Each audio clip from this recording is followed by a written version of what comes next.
संसार में जो सबसे बढ़कर के माया है वो है पढ़त मूर्खों की। पढ़त मूर्ख उन्हें कहते हैं जिनके लिए कबीरदास जी ने कहा है, पढ़ी पढ़ी पंडित मूर्ख भये। और इसीलिए मैं किताब लिखने में भी बहुत डरती थी, और जब किताब लिखने का सोचा भी है तो भी ऐसे महामूर्खों के हाथ में वो नहीं पढ़नी चाहिए।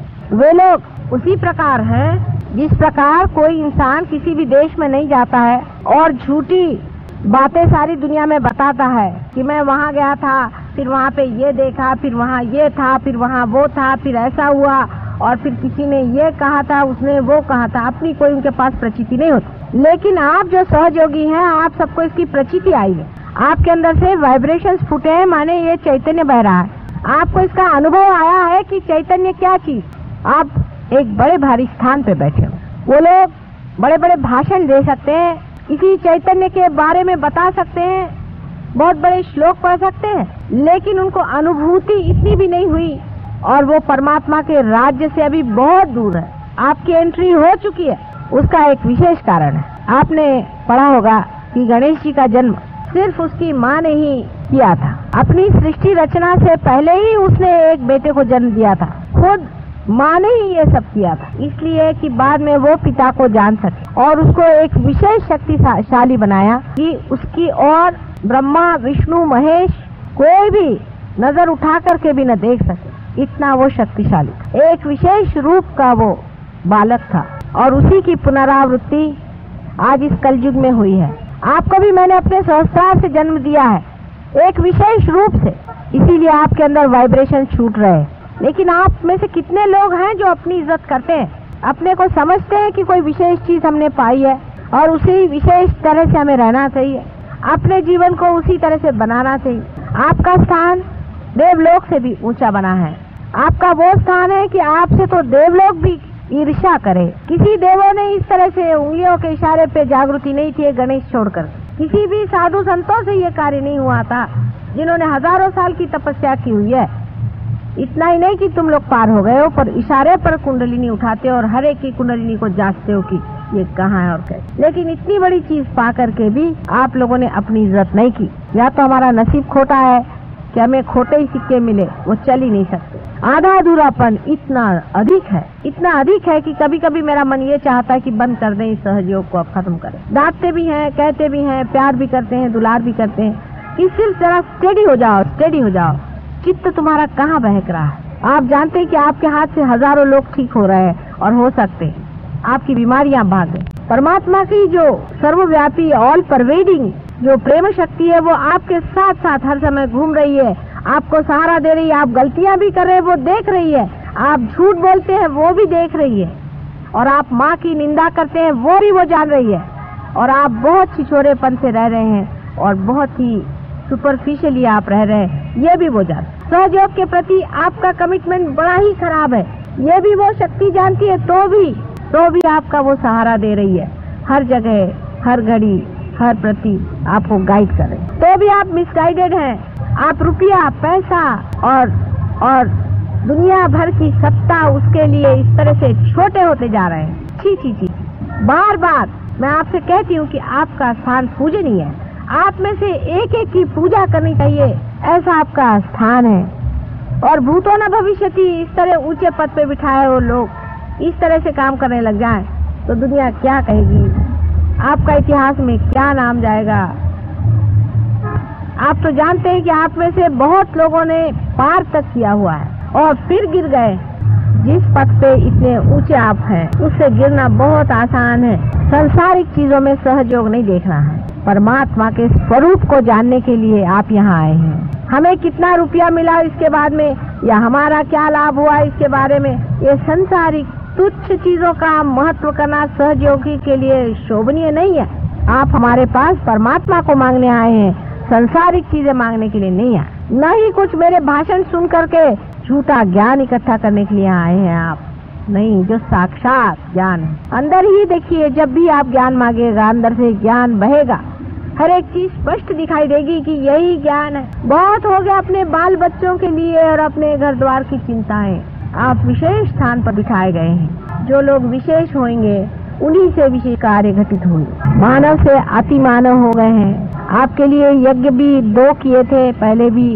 आप जानते हैं कि पूरा प्रयत्न हम कर रहे हैं कि आपके सब अंग कम से कम परमेश्वर को समर्पित हो जाए, उसी को समर्पित करना है अपने को।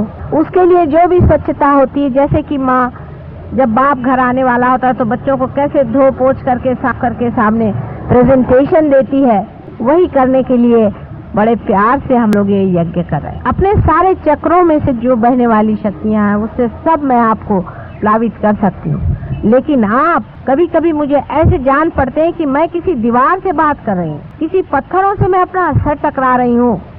ये दुष्ट महादुष्ट मेरी बात सुनने नहीं वाले, ऐसा नहीं होना चाहिए। सहयोग में गहरा उतरिए।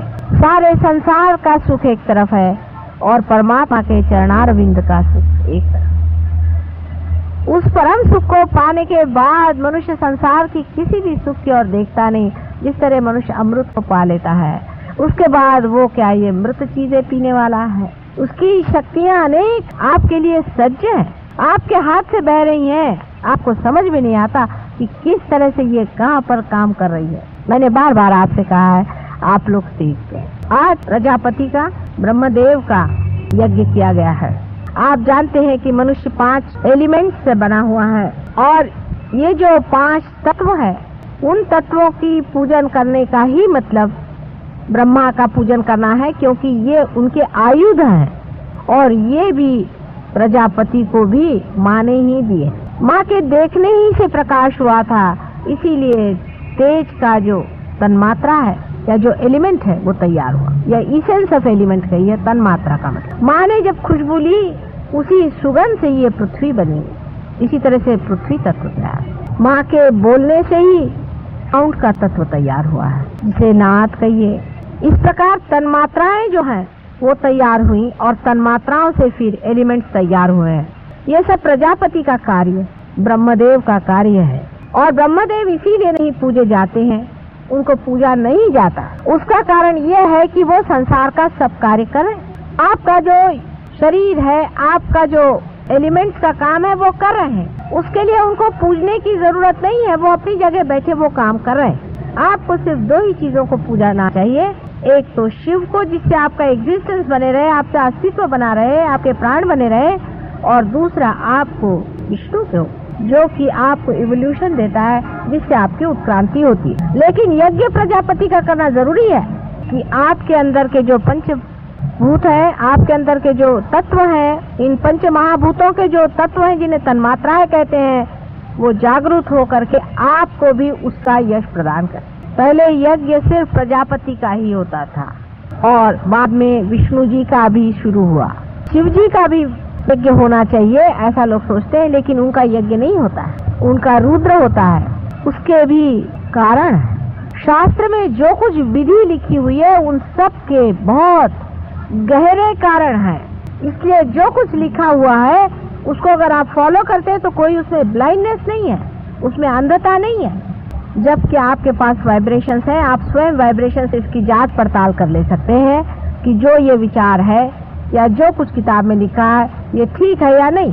बहुत सी जगह कुछ कुछ बीच में घुसेड़ दिया है, हर एक पुस्तक में ये किया है, उसको भी आप देख सकते हैं अपने वाइब्रेशन से। ऐसे कौन जान सकता है कौन आदमी पार है, कौन नहीं है, कौन रियलाइज है, कौन नहीं है, कौन गॉड्स रियलाइज है, कोई ऑर्डिनरीली रियलाइज है, कौन जीवन मुक्त है। सब कुछ आप वाइब्रेशन से जान सकते। आप हर एक चीज वाइब्रेशन से जान सकते हैं, जो अचेतन में, जो अनकॉन्शियस में, जो मनुष्य ने कभी नहीं जाना। उसकी एक एक बारीक बारीक चीज आप समझ सकते हैं। वाइब्रेशंस के भी एक एक ढंग होता है, एक एक तरीका होता है, एक एक उसकी लय होती है अलग अलग। लेकिन अभी तो बेसिस ही नहीं बन रहा आप लोगों का, तो मैं कैसे आगे की बात सिखाऊं।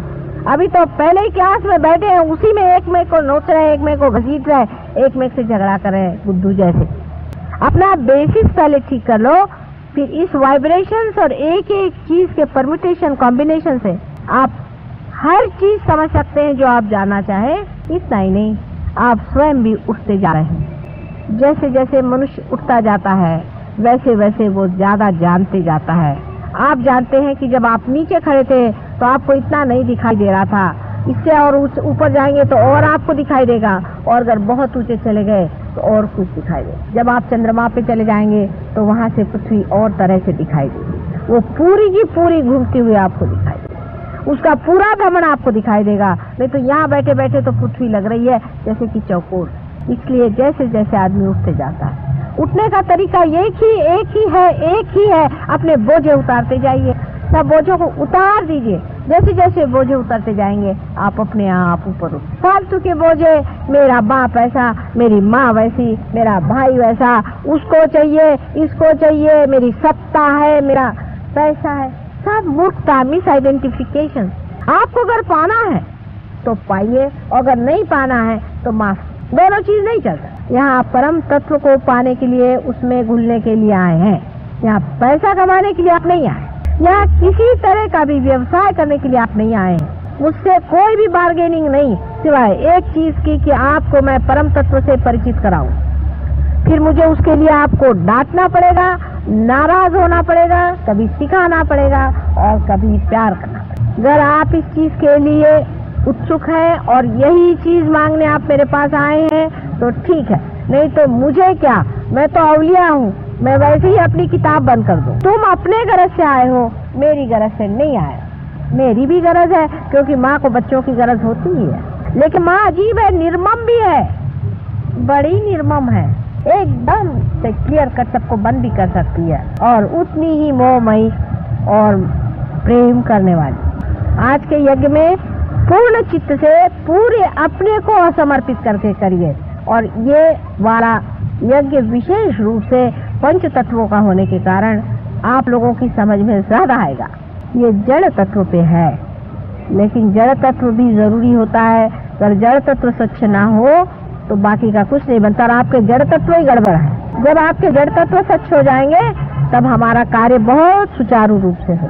शायद अब एक दो ही प्रोग्राम आप लोगों से अलग ऐसे होंगे। ऐसे तो आप जानते हैं कि 19, 20 और 21 को 3 दिन हमारा प्रोग्राम होने वाला है कावज जी जहांगीर हॉल में। उसमें से सवेरे का टाइम ध्यान के लिए होगा और शाम का टाइम भाषण आदि वगैरह। सवेरे ध्यान और क्यूरेटिव होंगे। 3 दिन के लिए पूरे डेडिकेशन के साथ आप कहीं भी रह रहे हो, कैसे भी हो, कहीं भी हो, कोई बहानेबाजी मत, आप नहीं बहानेबाजी। 3 दिन जैसे कोई शादी में जाता है, बड़ा भारी यज्ञ है, उसमें अगर आप आए पूरी तरह से, औरों को लेकर आए, अपने मित्रों को लेकर आए, दोस्तों को लेकर आए, इसका प्रचार करें, घरों घर जाएं।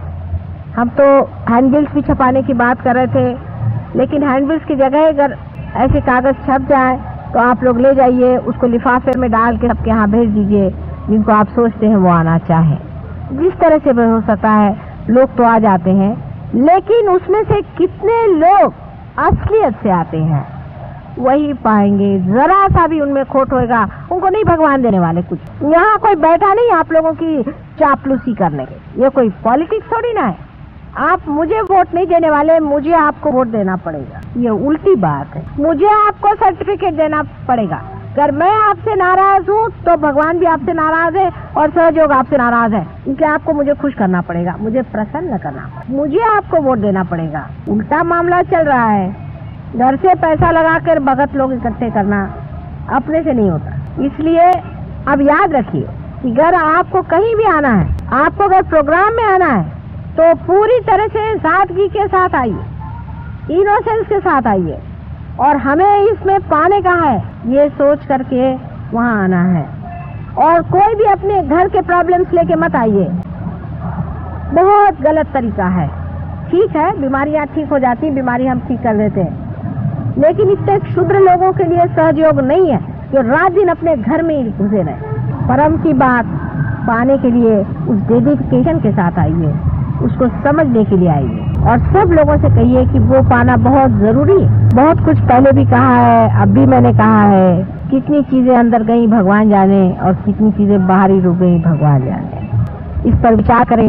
माँ बार कहती है, हर तरह से सर फोड़ फोड़ के भी कहे तो भी अगर समझ में नहीं आया तो हृदय खोल खोल कर कहती है, जो कुछ उससे बनता है पूरी तरह से आपकी कुंडलिनी को पूरी तरह से जागरूक करके और उसको सहस्त्रार से पूरी तरह से साफ करके अत्यंत सुचारू रूप से उसमें भी वो पुष्प वर्षा करती है। लेकिन आपकी अगर नाक ही बंद हो, आपकी घर आँख ही बंद हो, आपके घर कान ही बंद हो, और इस प्रकार आपका सभी कुछ जो कुछ जानने के यंत्र है सब आपने बंद कर लिए हैं, तो मैं सहयोग से क्या दे सकती हूँ। इसीलिए आज के यज्ञ में आपके यही 5 यंत्र मैं खोलने वाली हूँ। प्रयत्न करूंगी आप भी अपने को समर्पित करें और कहें कि हे प्रभु हमारे खोलो। प्रजापति से यही कहना कि हमारे ये यंत्र खोलो, और हमें कुछ नहीं चाहिए इस वक्त। सब अपनी फालतू की चीजें अपने जूतों के साथ बाहर रख, सब व्यर्थ चीजें बाहर रख करके यहाँ बैठो और अनंत का जो प्रेम है उसको पाओ।